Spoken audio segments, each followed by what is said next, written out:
के विद्यार्थी रचेल से एक पतली एल्युमिनियम की शीट का प्रयोग करते हुए एक मॉडल बनाने को कहा गया जो एक ऐसा बेलन के आकार का हो जिसके दोनों सिरा पर दो शंकु जुड़े हुए हैं, व्यास 3 सेंटीमीटर और इसकी लंबाई 12 सेंटीमीटर है। यदि प्रत्येक शंकु की ऊंचाई 2 सेंटीमीटर है तो रचेल द्वारा बनाए गए मॉडल में अंतर्विष्ट हवा का आयतन। सबसे पहले आप इसको एक चित्र समझिए।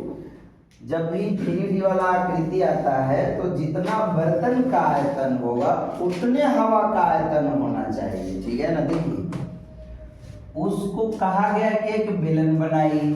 किसको कहा गया बताइए आप सब लोग?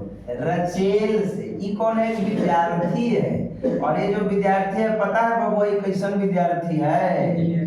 ये बहुत बड़ा इंजीनियर है। तो ये दिमाग इंजीनियर की तरह लगाएगा। देखिए हम थोड़ा बनाते हैं इसको एक ऐसा मॉडल, समझिएगा।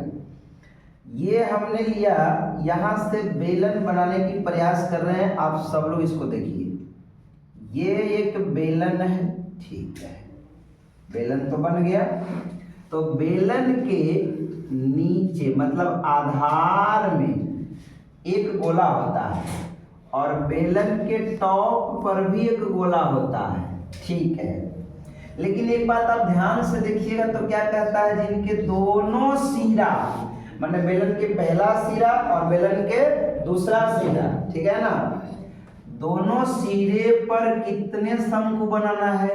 2 शंकु।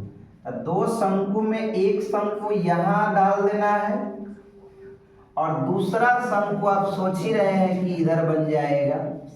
आइए, ये इसका डिजाइन बनके तैयार हो गया। ये बहुत बढ़िया सवाल है। ऊपर में एक शंकु, नीचे में एक शंकु हो गया। लेकिन समझना ये है, क्या बेलन के त्रिज्या और शंकु के त्रिज्या बराबर होंगे? हाँ, जब भी ऐसा बनेगा तो बराबर होगा। तो बेलन की त्रिज्या और शंकु की त्रिज्या बराबर होंगे। एक बार देखा जाए कि ये पूरे जो मॉडल बना, इसका नाम मॉडल है, कि पूरे मॉडल की हाइट अगर हम देखें तो इस क्वेश्चन में दिया हुआ है, आप ध्यान से देखिएगा। इसकी लंबाई 12 सेंटीमीटर, मतलब मॉडल की लंबाई। मॉडल की लंबाई कितना सेंटीमीटर है? 12 सेंटीमीटर है। उसमें अगर देखा जाए कहीं पर प्रत्येक शंकु की ऊंचाई मतलब दोनों शंकु की ऊंचाई यहां से अगर लिया जाए तो 2 सेंटीमीटर और यहां से भी लिया जाए तो कितना सेंटीमीटर? 2 सेंटीमीटर। अब सोचिए 12 सेंटीमीटर में से, ध्यान दीजिएगा, 2 सेंटीमीटर इधर, 2 सेंटीमीटर इधर, कितना? 4 सेंटीमीटर हुआ ना। तो 12 में से 4 घटा कितना होगा? 8 सेंटीमीटर। जो ये मिला, किसका ऊंचाई मिला जी? बेलन की ऊंचाई मिल गया। देखिए बढ़िया से समझिए, 2 और 2 4, 12 में से अगर हम 4 को घटाएंगे तो 8 सेंटीमीटर किसका ऊंचाई हो गया? अब बन गया सवाल। क्या कहता है इसमें कितना हवा का आयतन हवा होगा? तो जितना इसका आयतन होगा उतने हवा का आयतन होगा। अच्छा थोड़ा सा त्रिज्या को समझिए। यहाँ कह रहा है विद्यार्थी व्यास, व्यास 3 है तो त्रिज्या निकालेंगे तो कितना होगा? जल्दी से बता दो। 3/2। तो यहाँ भी 3/2। अब थोड़ा सजा के इसको लिखना है तो हम ऐसे लिख सकते हैं। देखिए सजा के लिखना है तो यहाँ से हम लिखेंगे सोल्व और यहाँ पर लिखेंगे गिवन दैट। कॉपी में ऐसे लिख के बनाना है विद्यार्थी। पहले हम चलते हैं शंकु के लिए। तो आप सब लोग बताइए कि शंकु की ऊंचाई कितना हो गया?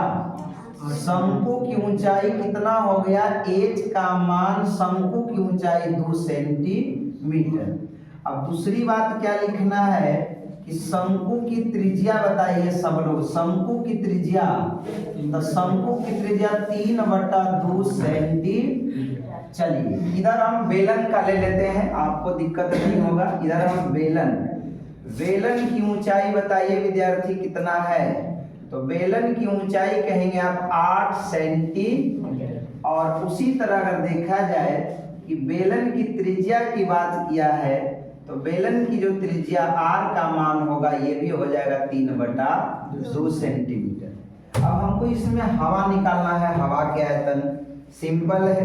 देखिए हवा का आयतन निकालना है, हवा का आयतन जो होगा, एक बात ध्यान रखिएगा, ऊपर में एक बेलन है, ठीक है, नीचे अच्छा ऊपर में एक शंकु है, नीचे में एक शंकु है। तो शंकु का आयतन कितना? शंकु का आयतन प्लस बीच में क्या है जी? बेलन।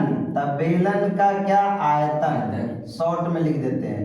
फिर नीचे क्या बन गया है? शंकु का आयतन। ये बात ध्यान रखेंगे, ठीक है। अच्छा हम ऐसा करें, शंकु का आयतन कै वो शंकु का आयतन हो गया? 2 को। ऐसा कर देते हैं, पहले हम लिख देते हैं बेलन का आयतन, ये बीच वाला है बेलन का आयतन पाई r²। अच्छा ये बड़ा क्यों लिखे समझ में आ रहा है? ये किसका आयतन है? तो बेलन की ऊंचाई कितना है और शंकु की ऊंचाई कितना है? तो 2 से 8 क्या है? तो बढ़का h प्रयोग किए। अब देखो यहाँ पर शंकु के आयतन कै वो शंकु आपको दिखाई पड़ रहा है? तो यहीं पर लिख देते हैं 2 और उन्हें शंकु का आयतन मतलब 1/3 पाई r²। यहाँ पर 1। दोनों त्रिज्या हम सेम क्यों रखे हैं? क्योंकि दोनों त्रिज्या आपस में बराबर है। अब एक बात बताइए, कुछ कॉमन दिखाई पड़ रहा है? पाई क्या हो गया? कॉमन। r² हो गया कॉमन। तो बच क्या गया? जल्दी बता दीजिए। बढ़का h बच गया। और आप देख रहे होंगे कि 2 कितना और h छोटका बच गया। अब सबका मान डाल देंगे, तुरंत बन जाएगा। पाई का मान हम रखते हैं 22/7। r का मान कितना है? दोनों का त्रिज्या है 3/2 के स्क्वायर। और बढ़का h का मान, बढ़का h यहाँ हम लिख देते हैं, छोटका h लिखा गया है। तो बढ़का h कितना है बताइए? 8 और 2/3। और छोटका h का मान क्या है? छोटका h का मान 2 है ना। अब इसको 22/7 गुने 3 के स्क्वायर 9 और 2 के स्क्वायर। अब यहाँ देखिए 8 + 2 दूनी और बटा यहाँ पे एक मान के एलसीएम ले लेते हैं। तब बोलिए यहाँ पर देखा जाए तो हो गया 22 गुने 9 और 7 गुने 4 गुना 3 एक कैल्शियम 3 और 8 आई 24। कितना? 24। और यहाँ देखिए 3 से 3 कट के 4 हो गया। 2 पर 2 22 गुने 9 और 7 गुने 4 गुने 24 4 जोड़ेंगे 28/3। बोलो 7 चौके कितना? और 4 से 4 कट गया और 3 से ही 3 कटेगा, 3 तिहाई। तब बच गया 22 गुने 3 तब 22 तिया और सेंटीमीटर क्यूब। एकरा में हवा 66 सेंटीमीटर क्यों आएगा। हो गया सवाल, समझ में आया? इसको घर से वीडियो में अगर एक बार नहीं समझ में आएगा तो दोबारा 4 बार 5 बार वीडियो देखिए, आपको समझ में आ जाएगा। ठीक है।